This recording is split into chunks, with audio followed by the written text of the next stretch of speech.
My name is Xane Anderson. That is actually my name. Sometimes people think I'm joking them. They say it's Swedish. I gotta tell you, I have been to Sweden and there's not a single person in Sweden named Xane, not one. My wife calls me X. I don't know if that's a good thing if your wife calls you X, but that's what my wife calls me. And we're married happily most of the time. Anyway, today we're going to be talking about how to be a dad that can influence your children for good. How do you be a dad that can influence your children for good? And let me tell you a story. When I was young, I used to like to draw trees. And if you can imagine this, I used to like to draw trees with every branch, every leaf, every detail, even the veins in the leaves. If you can imagine a tree with many branches and lots of leaves, dozens of leaves. I went to school and saw how the other children drew trees, and guess how they drew them? Kind of two sticks with a poofy line on top. I found out later that my mom, when she saw this, she cried. Like she really cried. Now, fast forward a few years, I was at a Little League game. Now, there's a few different ways you can play Little League. You can either be good and actually hit the ball. If you were pathetic like I was, you just hold the bat out and let the ball hit the bat and drop. I had one bunt the entire season as an 8-year-old boy, but I'm not here to tell you how pathetic I was at baseball. What I do want to tell you is there was something that was significant that happened after this game. After this game, we went home and my mom complained of a very severe headache. In fact, at one point, I think she may have said that it was worse than childbirth. And my dad became concerned and said, we're going to take mom to the hospital. I remember standing there in the front room of our home, and I gave my mom a hug. And I said, I love you, Mom. And then my mom and dad drove away.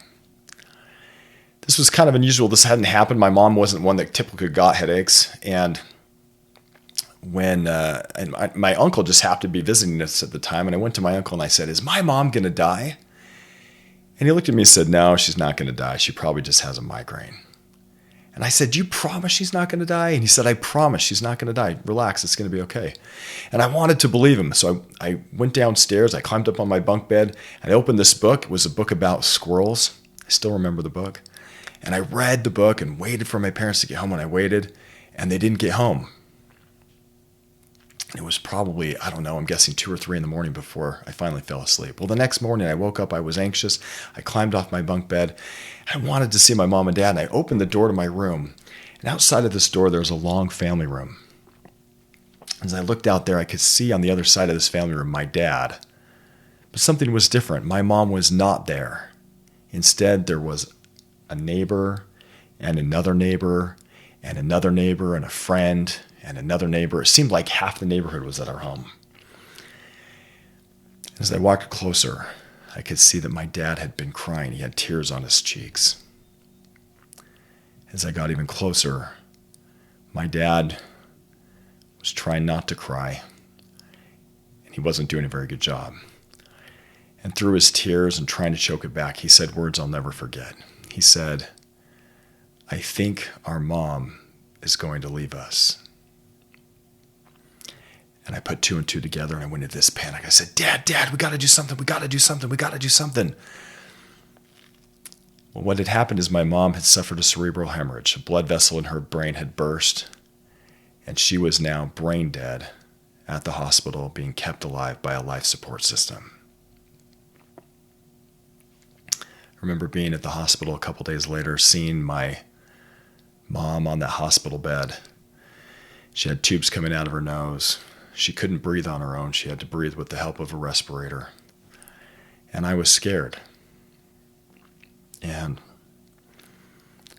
I remember it came time for them to take my mom off of life support. And when they did, she couldn't breathe anymore, and her body kind of crinkled up and turned bluish. I remember wanting to give my mom a kiss, but I was afraid to because she didn't look like my mom. And so I went and faked it and kissed the air about 2 inches from her face and walked out. Well, my mom died that day, and as an 8-year-old boy, I watched my mom die. Now, here's my question for you. How do you think I draw trees now? Well, I got to tell you, I draw them the way my mom would want me to draw them, the way I see them. I draw them with all the leaves and the veins, like I told you, not the kind of just with 2 lines and a poofy cloud on top. And right now, I got to tell you, I'm sharing my heart with you figuratively right in this moment. I'm drawing trees the way I see them. In fact, I'm going to share my heart with you throughout this course because I know more than probably almost anybody how the little things you do as a parent, the little things you do as a dad, you may not think they have influence. And I'm going to tell you those little things have more influence than you can possibly imagine. My mom, even though she passed away over 35 years ago, her influence, little things she said, still deeply and profoundly affect me today. And as dads, that is great news. It also could be bad news. If we're doing things that aren't right, things that aren't good for our children, we've got to change. We've got to do the work to make it better for our children.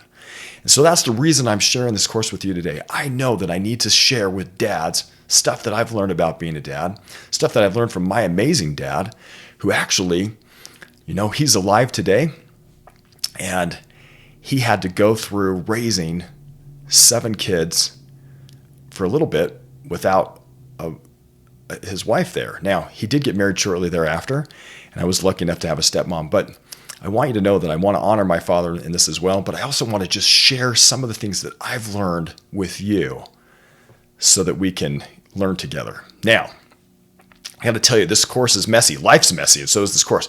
It's put together in a fairly good order, but sometimes there are just random thoughts throughout, thoughts that have helped me that I want to share with you that could come anytime throughout the course. The course is designed to be 7 weeks long, and it's designed to have an inspirational piece as well as some real pointers, some real hands-on techniques that you can use to be a great dad. So I want to tell you this. I've shared with you one of my pains. One of the hardest things that happened to me when I was in my entire life was losing my mom as an 8-year-old boy. But I got to tell you this. Your pain, whatever you're going through right now, whatever you're experiencing that's hard for you, I want to tell you something. Your pain is just your superpower in embryo. It is something that if you let God help you, He will make it a strength for you that you can't believe. And I can feel that happening right now with me. The fact that my mom died, it was so painful. But I want you to know right now, I can feel my mom's strength. The little things that she did that are helping me today. And I hope I can use some of them to help you. You've just heard the story about my mom. My mom kept a great journal. But the problem was, as an adult, I still wish I had more of her thoughts, more of her thinking. So today, the assignment I want you to do is to write down the things that you want your children really to know before you die. Now, I realize this is more than a one-day assignment, but I want you to start today. Write down some of the things that you want your children to know before you die. I started doing this, and I got to tell you, after a while, it got to be an entire book. In fact, I published a book called What I Want My Children to Know Before I Die that I really wanted my kids. It was an entire book. But whatever those things are important to you, whatever things are important to you that you want your children to know, write them down and then start teaching them today. Don't wait until you die or they die. Start teaching them today so that they can get those awesome principles, that awesome learning that they need to get only from you. Good luck. The worksheet's printed below. Start on it today. Good luck.